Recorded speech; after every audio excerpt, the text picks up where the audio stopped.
Hi guys, so I just finished the book.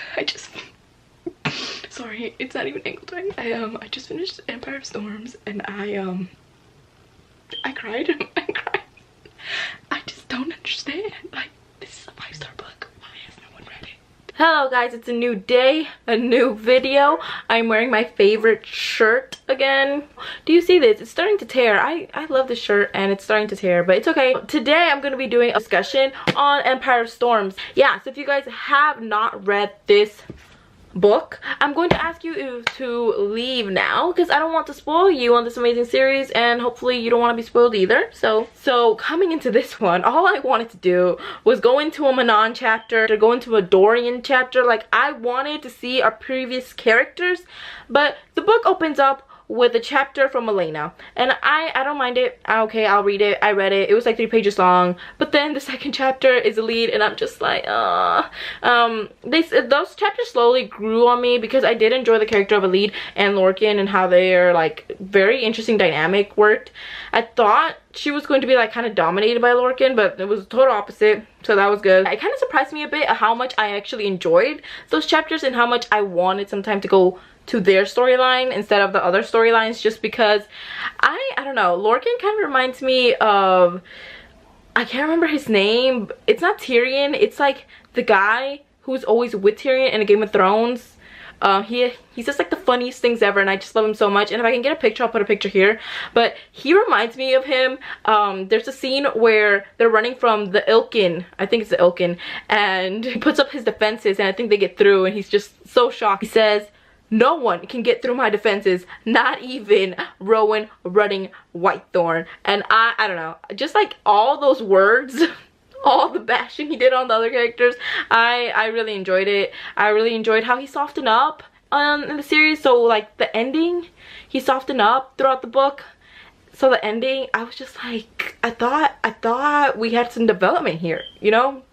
And he does what he does, which we're not going to get into now. That being said, when we first got a glimpse at my girl Celaena / Aelin, I loved it. I was just so for it. The first scene, I think, is that they're in the camp thing, and then they go into a meeting with Darrow.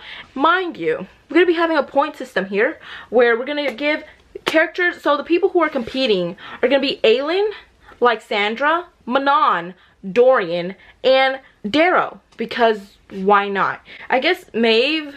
Yeah, I don't like Maeve, so I guess by default she won at the end, but did she really win? Did she? She might have won a battle, but she will not win a war.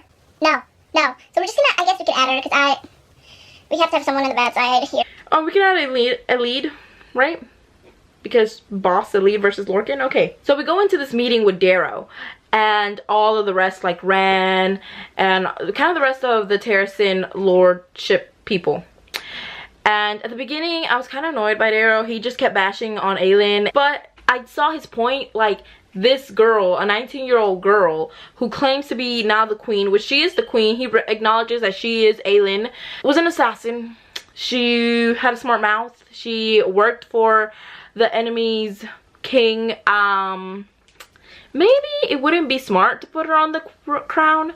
So just because of that, I'm gonna give him a point. That's about it. No more points, just one. Because he didn't have to bash on Lysandra. He didn't have to point out the blood oath to Aedion. Like, he didn't have to do all these things, and he did it, and it just drove me nuts. And then at the end of the meeting, we found out Dorian, well, not Dorian, but like Rifthold is gonna be attacked, and I should have been sad. I should have.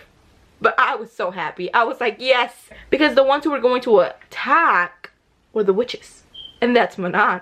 And I was just like, yes. And I kind of wanted Rowan not to get there in time so Dorian can spend time with Manon. Which did happen. He didn't get there before Manon. But then, you know, he did take him. So, like, okay.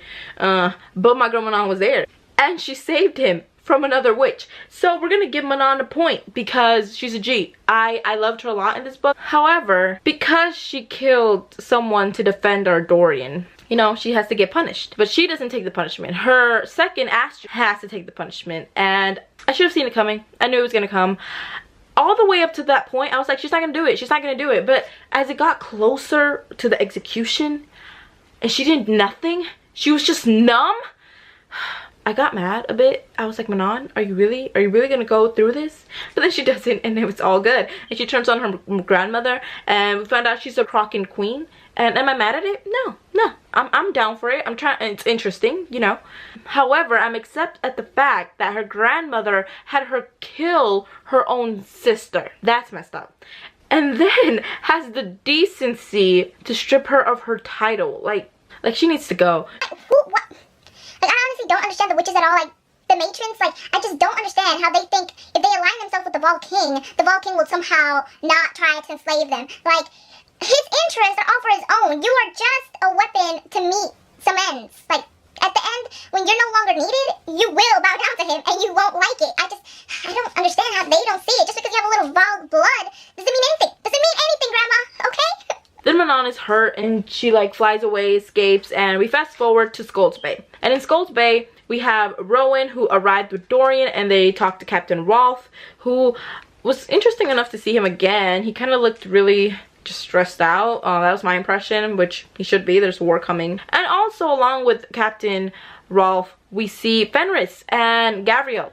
I love Gavriel. He just, to me, looks like a giant teddy bear. Even though he's a lion, he's like such, I don't know, I picture him like so sweet and kind. And then Fenris, he's my boy. He's my, I fell in love with Fenris, and if he dies, I'm gonna be so mad. Towards the end of the book, I'm like, oh, boo-boo, you're gonna die. You're gonna die. Because, like, authors just love to kill the people I care most for. So far, he's alive. But after they all meet and whatnot, Rowan takes it up to train a bit Dorian, but it never really gets to much. Like, Dorian never truly trains throughout the whole book. I don't understand that. Like, at this point, I was like, okay, fine, they're not training him. Okay, it's fine. Like, we still have the rest of the book. So I keep reading, and no training. Like, he has a raw power. You guys acknowledge the fact that he has raw power and that you guys shouldn't be messing with that kind of power. And yet you don't train him. I don't understand. Why do you need a whole army if you have Dorian? Honestly, I didn't understand a lot of things in this book, all these decisions they were making, but I still enjoyed it a lot. And then, after some days, my girl Aelin arrives with Lysandra and Aedion, and I love that arrival. We got to see Celaena again, and I love Celaena.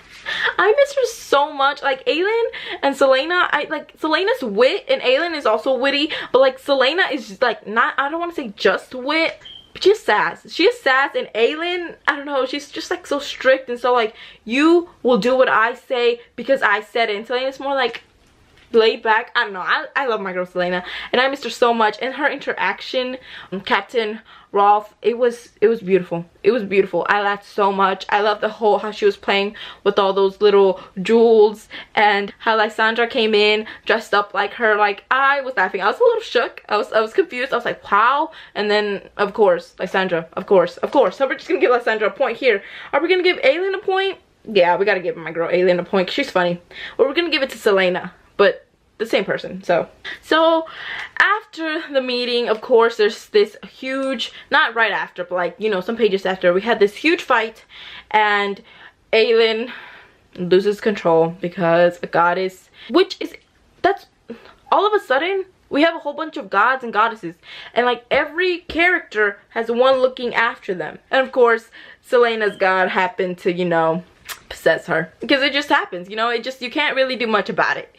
And my girl Lysandra, she comes through, and honestly, watching that scene, I didn't think she was gonna die, but I thought she was gonna get hurt or she was gonna get taken. I was just like, and then Dorian again, they put him in a tower. They don't even take him with them because the battlefield apparently is no place for a king. Like, okay, Celaena, I get it, but he is powerful. Like, let the kid do something. And he killed one of those wyverns, and yet still they don't train him.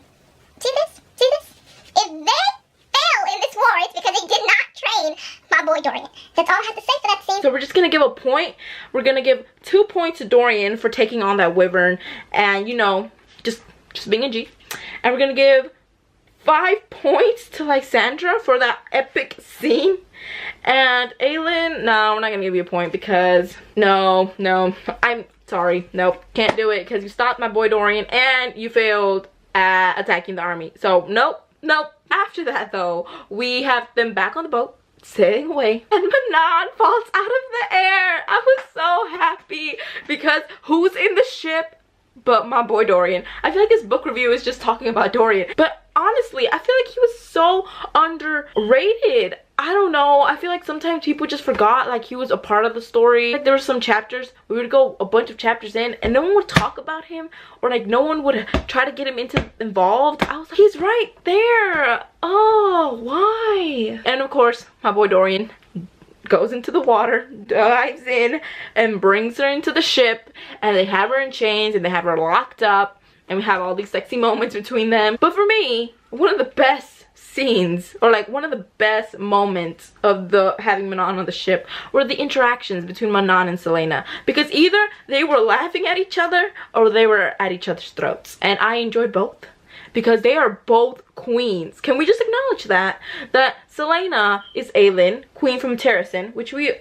known for a while, but my girl Manon is a Kraken queen, and my boy Dorian is a king. And I'm sad. We're just gonna leave it at that, okay? Okay. Now, stepping away from the ship, we have Elide and Lorcan, and they're just, you know, advancing through their mission, trying to get to Aelin. And honestly, it's all because of Elide. Like, who tells them to join the circus? Who tells them they should stop here? They should look like this. They should dress like this. So for those reasons, Elide gets 3 points because she is the brains, and the bronze can't really do anything without the brains. So what I'm trying to get to in all of this is that Elide and Lorcan have their little sex scene. I kind of shook. I didn't think it was gonna happen that fast. I didn't think they were gonna go at it that fast in that place where everything was so dark. I felt like it was not an ideal place to have sex. But again, Rowan and Aelin's place was also not an ideal place to have sex. I don't know. That's just my opinion. I didn't see it coming, and then after they have their little they're like interrupted having sex by the Legion of Ilkin that just start coming down on them. And he warns the others. He has these like moments where he shows the reader and Elide that he's changing. Like, I gave him points. Like, I gave him a point for not betraying Elide. I gave him another point for not leaving her behind and, like, you know, staying with her when Vernon came for her. Like, I gave him another point for, like, telling the other party that the Ilkin were coming, you know, with his little waves of magic. And yet, he still does what he does. So the waves of magic are sent, and Aelin just becomes a living torch and just kills everything with the help of the others. And finally, we have Elide's party, which is just Lorcan, and Aelin's party come together, and we have Fenris, Lorcan, and Gavriel go at each other's throats. Of course, Elide gets in the way, and all this happens. Honestly, I was really scared for Lorcan because I didn't want him to, like, leave Elide, and, like, I saw him, you know, becoming a better person. I was just like, yes. But my fear was for Fenris because I didn't want anything happen to him. I also didn't want anything happen to Gavriel because that's Aiden's dad and he's so sweet. But, you know, Rowan comes in and everything's all good. They get back to the beach and they get to see Ansel, which was a nice face to see. They get back on the ocean and Maeve is waiting for them. And I'm just like, no. I'm like, it can't get that bad. It can't get that bad, right? And throughout all of this, we have Celaena or Aelin crying and, like, having all these moments of, like, realization, and we don't know what's going on, and, like, you're just like, wow, how is this really bad? Like, I mean, Maeve is there, that's bad. I, at least, was lost. What is going on? I mean, I knew what was going on, like, they were being attacked, but I didn't know what was going on with Aelin, why she was crying. I didn't know the extent to which Maeve's evilness went, but we find out after Dorian sends Aelin and Manon into the mirror, which is really funny. People kept giving him beef. I was on the edge. I was so on the edge. Like, don't you dare say anything to Dorian. But it was okay because Mr. Rowan Whitethorn has his family help him out, and they abandoned Maeve's armada to come with theirs, which honestly I can see why Maeve would have brought them, trying to, like, shove it into Rowan's face that, like, even your family betrays you when you betray me. But it didn't work out that way, which was a plus. And I honestly thought the book was gonna end in a happy note, and I was hoping it would end in a happy note because up to this point none of my favorite characters had died. Like, Fenris was still alive, Manon was still good, Dorian is still part of the picture, even though people try to keep him shoved away. Aelin. You know, everything's good. The issue becomes when they come back to the beach. To the beach where Elide was waiting, that now Maeve has under possession. Because now Celaena is sacrificing herself for Elide. Because Lorcan sent her there. Why? Why? I understand why he did it. But like now, Lorcan betrays them. He's so stupid. And because of that, I immediately scratched out all his points. Because how dare you? You were supposed to be better than this. I was rooting for you. And you lied to Elide.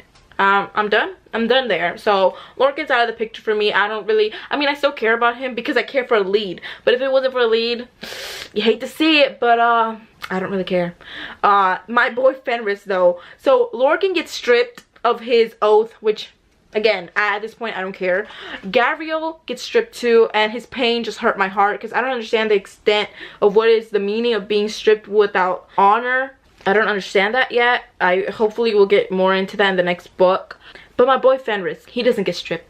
He's still under her claws, and I just wanted to rake my claws all over her face. But anyway, so she keeps talking, Maeve talks, and she reveals how Rowan is really Celaena's mate, and she had broken Rowan intentionally, and I was just fuming at this point. And then Celaena got whipped and I was crying, and like she was saying before that, I started crying when she started telling Elide what to tell the rest of the crew, Aedion and Rowan and like Sandra and everything, and I just started bawling because she was saying goodbye. Like she knew like things were going downhill, and she kept saying I need more time, I need more time. And I finally understood at the end why she needed more time, because freaking Galvin from Wonderland was gonna come and the assassins are gonna get there, and oh my baby, she just got whipped again. That broke me so much. And she never counted. She's honestly a true badass. So you know what, we're just gonna give you 3 points for that. No, it's actually, you should get like a whole 10 points. It just really hurt to see that happened. And Lorcan just, no. Anyways, so after that happens and she's taken away and she's sealed away in the tomb, we have Rowan come in and he's like devastated, and we find out he was married to her. And like Sandra, oh my god, she's gonna impersonate Celaena, and Aedion is not up for that because he calls her a bitch. And at that point I was like, Aedion, why? Like I like you. Don't you dare go down that path of where I don't like you anymore. Yeah, I was really tired at that point. It just kind of hurt a lot to see them all get there afterwards. Even the witches were there. Manon's 13, well 12, she's the 13th one, were there. Like they are such a beast. They could have made such a difference if they were just on the beach when Aelin and Manon had gotten there. And I just love all the witches so much, except anyone who's not in the 13th.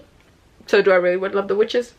But honestly, the other part that broke me was when they all arrived, like all, not really going from the Wonderland, the prince from Wonderland. I didn't really care that he got there. I thought it was really funny that he got there late. I was like, bro, you just missed the whole show. Thanks for showing up though, I guess.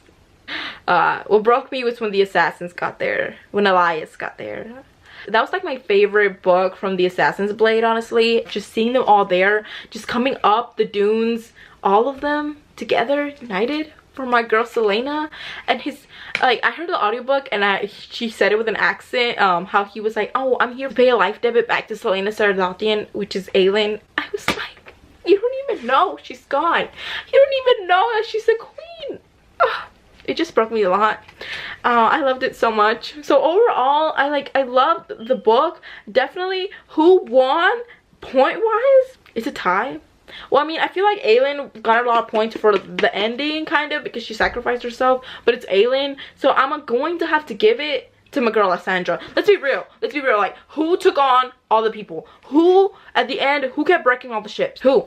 Who was the one who intimidated most people? Like, who's gonna impersonate Aelin? Lysandra. And then closely running up behind her are like Manon and Dorian, because they are underrated. Not Manon so much. Honestly, Manon, she has to be a bigger part. I feel like she just went with Celaena into the mirrors to just be a witness. Like, but she has to be something bigger than this. And I'm so happy that ending will ensure they train Dorian, because now he's the only one who has the power to defeat the king. So you should have done it from the beginning. But it's okay because he's going with Manon and they're gonna train together and they're gonna fall in love and it's gonna be amazing. They're gonna have babies and it's all good in the hood. Yeah, so after them it's Manon and Dorian. After that we have Elide, my girl Elide. And then I don't really want to give points to Maeve, and Lorcan was disqualified. Maeve, I guess you're just gonna get a point because I don't like you, but the ending you kind of want, so you deserve a point, I guess. And Darrow, my boy Darrow. So yeah guys, those were my thoughts on Empire of Storms, and I'm really excited to see what happens. I went shit crazy when all the assassins came out. I just want to stress that. I went shit crazy when all the silent assassins came out, and I went shit crazy every time Manon popped out of nowhere. I just the females, they make it, and my boyfriend Ritz, of course, we can't forget him. I love him so much, and if he dies I will come for someone. Maeve. Yeah guys, so just leave down below who do you think will die, because someone has to die. I am pretty sure it's gonna be Fenris, let's be real. Or Gabriel. Yeah, probably Gabriel and Fenris. Gabriel and Fenris. They want to serve a good queen. They're thankful to Selena for welcoming them into their little group thing. Who else might die? I don't know. Aelin and Dorian have to die. What if it's Dorian? What if it is Dorian? If it's Dorian, I'm gonna be pissed. We don't know anything about Chaol. I didn't really mention him because he's not in the book, but he has a whole book dedicated to himself. And yeah, hope you guys liked it. Leave down your thoughts below. Who do you think might die? What are your theories? What do you think Manon is in all of this? Were you also upset that no one trained Dorian? Because I was upset about that. What do you think about Adian's and Lysandra's little thing together? I don't mind it. I don't know. I'm not really attached to it at the moment. I also think Dorian and Manon's relationship has to develop more deeply because it's like rather shallow. Like there's definitely chemistry, but like it has to become deeper. Yeah, so leave down your thoughts below. Hope to hear from you guys soon, and I will talk to you guys later. Bye bye.